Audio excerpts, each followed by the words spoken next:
Hello everyone, my name is Austin from Marin Acura, and today I'll be showing you guys a tutorial on how to use the driving modes in this 2015 Volkswagen GTI.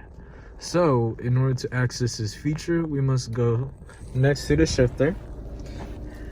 And once we get to the shifter, what we're going to do is we're going to click on this mode right here. And once we click on that mode,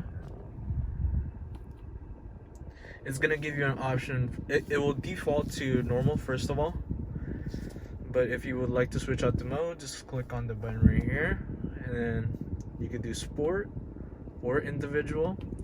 And what individual does is, for example, if you would like the steering wheel to be more sporty but the suspension normal, you could do that. So let me go show you guys. And you could do steering, engine, and front lighting. And yeah, that is pretty much it for this tutorial, you guys. My name is Austin from Marin Acura, and thank you guys for watching.